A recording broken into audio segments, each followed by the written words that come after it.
What is going on YouTube? Joe here with Culination Media and welcome back for another live Pokemon Showdown session. Today we are going to be jumping into the UU tier, which is the tier I've been doing on Wi-Fi for a bit, but I haven't really done a session, a proper Pokemon Showdown session on it in a while, and I wanted to try something out after talking something over with a subscriber on Twitter who gave me a pretty decent idea. We were talking about Mienshao because I was using it in a Wi-Fi batch just not that long ago. It was in like 3 videos, and I used a banded variant, and I was talking about how everyone seems to like the Life Orb fake-out shenanigans with Regenerator and all that, and I was like, that's not really the best set in my opinion. I really like the band and the Scarf set, and he replied back, you should try Specs. And he gave me a slightly different setup than this with Baton Pass, and I was like, well, why don't we just put U-Turn on there, give it a negative special defense nature, and yeah, let's go from there and see how we can get this to work in UU.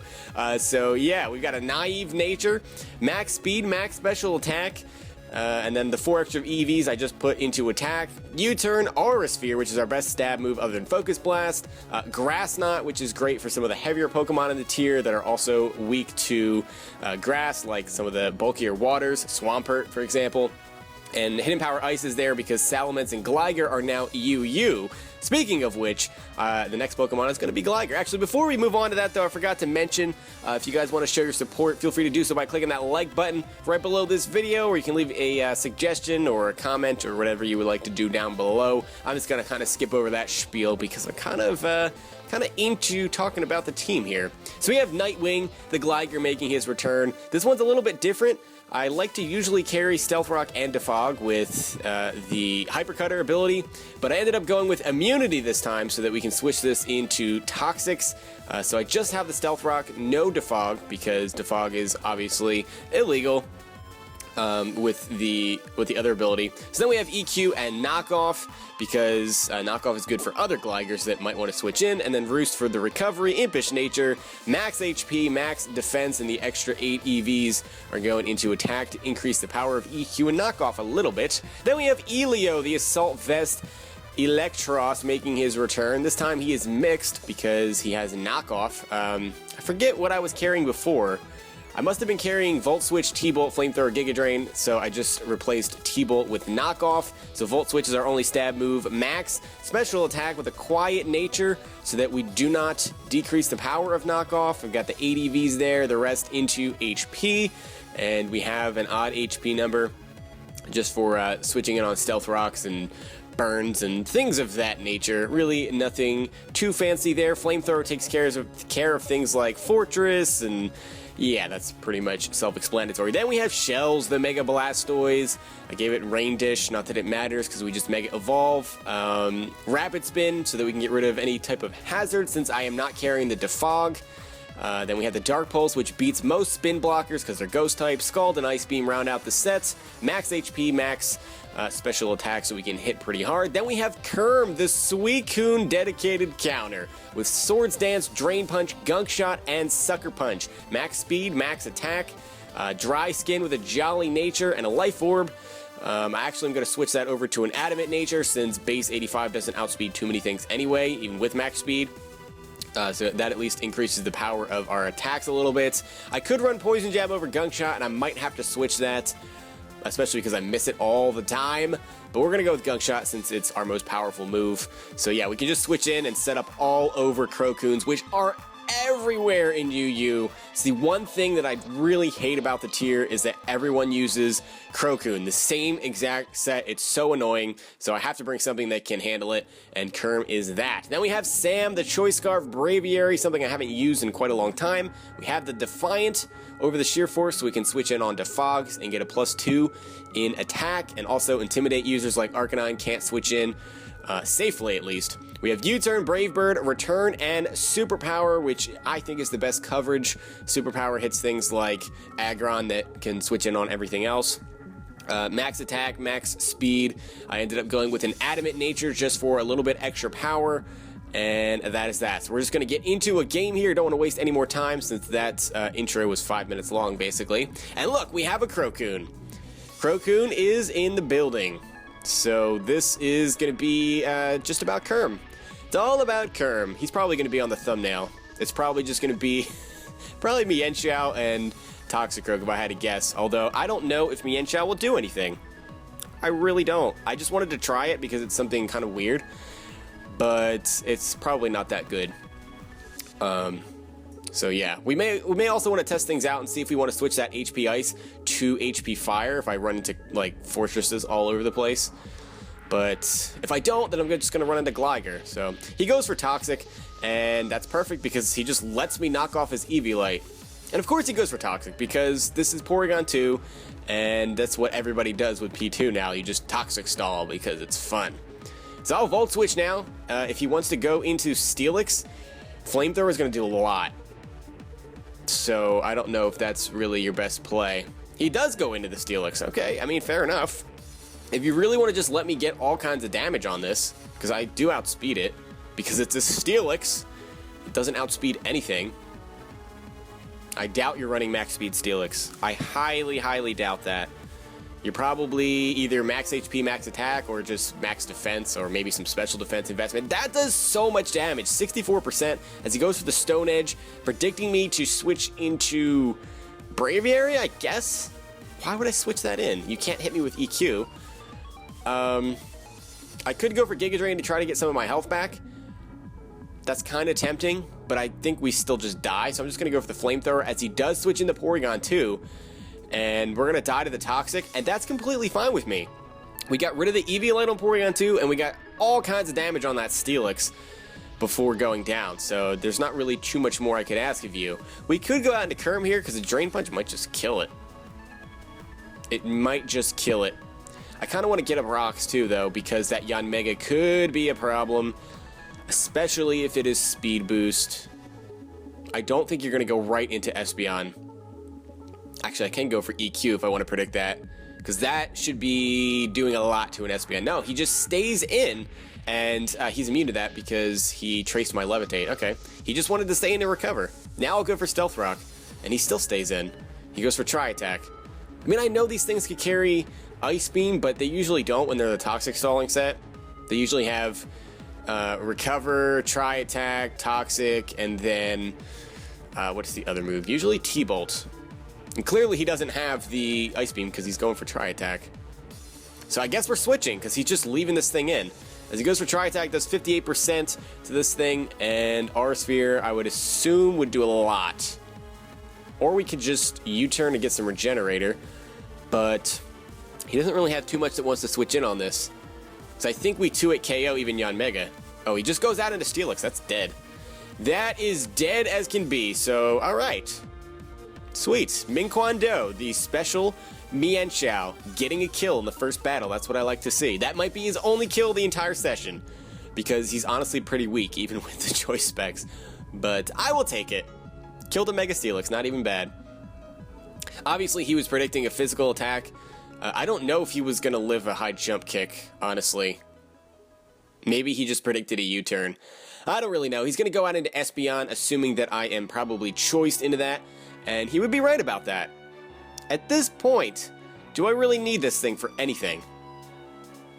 I don't know that I do. I can't really touch the Yanmega if it's Speed Boost. So I'm just going to Aura-Sphere for damage. So he goes for the Reflect and lets me get off 31%, which is great. He's going to get up a Light Screen, though. We're going to have to play some stall here because we're going to need to stall out these screens. So I'm kind of tempted to just, I'm going to go into Braviary predicting a Light Screen, and that is exactly what he does. And now I can U-turn, get some initiative. Should do still some decent damage to this Espeon just because it's an Espeon and its defenses aren't the greatest in the world. And it outsped Mienshao, so we know he's max speed. So he is going to switch out into Porygon 2 again. And we get a crit, and that does 40%. I know this thing doesn't have Eviolite, but still, my goodness. My goodness. So I'm not carrying the Aura-Sphere on Blastoise. I don't know that I want to go into that. What would be the best course of action? I guess Minquando again. And if he's going to kill me, he's going to kill me. I don't think he can kill me in one hit, though, because we took a Tri-Attack before. So this is going to burn at least 2 turns more of screens. So that's That's pretty darn good. And I would much rather have the Reflect wear off, and he set that up first. So this is turn 4 of the screens, as he just goes for the T-Wave. R-Sphere doesn't kill because of the screens up, so that's nice, I guess, for him, as he's just going to go for Recover. Why are you... I mean, I'll just stay and keep doing this. Are you really banking on Paras to get a Recover off? You're just wasting your screens. You're just wasting your screens. Yeah, he's just going to Recover again. Thankfully, we haven't been fully parried yet, and 33% is still decent damage on a Porygon 2. That's about how much it would do if he had his Eviolite, I think. As he finally goes for the Tri-Attack, I'm still not paralyzed. What is with this Mienshao and attacking every turn? Do you know who your trainer is? Wow, he didn't get fully parried even once. So he just kills me with the Tri-Attack as the Reflect wears off. This is perfect, because I can do whatever I want here. I can very easily just go into Braviary and U-turn, so that I'm not locked into something. He really has no reason to switch this out at this point, just because he would die due to rocks coming back in, and he has no way to remove them. So yeah, we're going to go into Braviary. I could also just click Brave Bird because it hits his entire team, so I think I'm going to do that instead. That's a better idea. If he goes into Crocoon here, I'm fine because I just go right into Toxicroak. Crocoon does not bother this team one bit. Every time it comes out, I just hard switch into Toxicroak because it cannot touch me.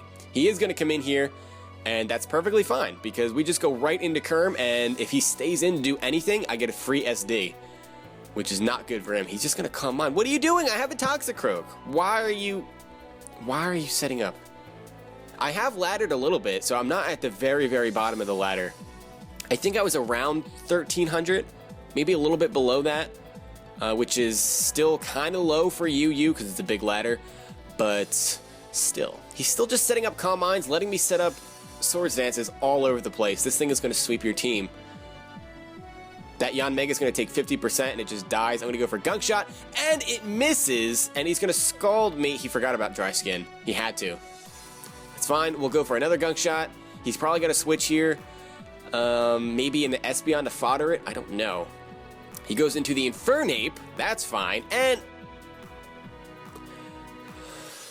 we miss another Gunk Shot. What is it with every Toxicroak on this channel being completely blind? And now I can't stay in, so I have to waste my Swords Dance because this thing is just going to kill me with a Flare Blitz. That is ridiculous. 2 in a row? Seriously? RNG gods? That's really what's happening? That might be banded. That did so much damage to a Gligar. I'm going to let him kill me here. I didn't really need Gligar for anything else other than Infernape, so yeah, it's fine for Gligar to go down. He did do some recoil to himself. Pretty sure he's locked in because he's not Life Orb. So that looked to be banded damage, but I could be wrong about that. I'm just going to Scald. And he is going to go into Suicune again, and I'm just going to go right back into Toxicroak. You're not going to get anything accomplished because you don't have any moves to hit me with. They always run mono attacking Scald, and on a very rare occasion they have Ice Beam. But that's not going to do much, and if I'm setting up SDs, Drain Punch still hurts even though it's completely physically defensive Suicune. So it's unfortunate we didn't get a burn there, but I mean it has rest anyway, so I guess it's not the end of the world. I'm really salty about those Gunk Shot misses. Why did I have to miss 2 in a row? That Infernape would have been dead. Dead, dead, dead.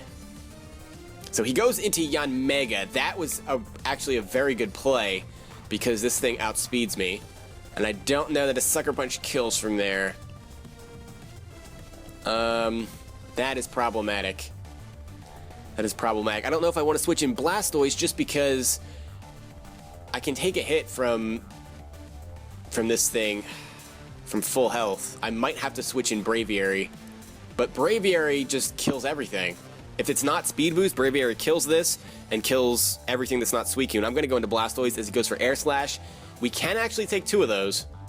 He is Speed Boost. Crap. That's not good. It's like a 50-50. Some of them are Tinted Lens with Specs or Life Orb, and some other ones are Speed Boost. So that's not good. That is not good. But at least he showed the Life Orb, so yeah, he's going to kill me. Oh, he has Giga Drain. That's not good either. I guess we have to go into Braviary. If he didn't have Giga Drain, the Life Orb recoil would have put him in a position where Sucker Punch would kill. Now I have to come in and Brave Bird this and hope he doesn't have HP Rock. No, he just goes for the Bug Buzz, thankfully. Thankfully, I don't know if HP Rock would even kill me from there anyway. Would have done a lot of damage, but I don't know if it would have killed. So we get that out of the way. Espeon just dies if he brings that in. He pretty much has to go into Infernape. If he's Scarfed, he would outspeed me, even if he's Adamant, and he can just kill me, and that's fine. No, he goes into Espeon. I don't know what you're doing. Maybe you think I'm banded, but you're still just going to die to this Brave Bird. I guess that could be a smart play if he was worried about Mach Punch maybe not killing. That's what his play is here. Or he's just trying to lessen the recoil from Scarfed Infernape. No, it goes into Suicune. So you're just going to let me go into Kerm. That's not a good play, because if you let me get up Swords Dances, I can just kill you with a Sucker Punch with Infernape when you come in. From 61%, Infernape is frail as anything. I think he's going to switch in Infernape here, predicting an SD, since that's what I did last time. So I'm going to click Drain Punch and hopefully catch Infernape trying to switch in for free. And that is exactly what he does. With the Rocks damage, you are not taking a Drain Punch. And if by some miracle you did, you are not taking a Sucker Punch after that. And that's the game, because Suicune cannot touch me. Crocoon is a liability on every team that goes up against Toxicroak. It's just what it is, because you just let him come in for free. Unless it has Roar. That would be the only time. So maybe people should be running Roar a little bit more often on Suicunes. Anyway, yeah, I'm almost at 1,300, not quite. Anyway, that's going to be it for part number 1 of this session. I hope you guys enjoyed. If you did, please make sure you're leaving a like, rating, or a comment, or whatever you would like to do, of course. And I will see you all next time. But until then, game on.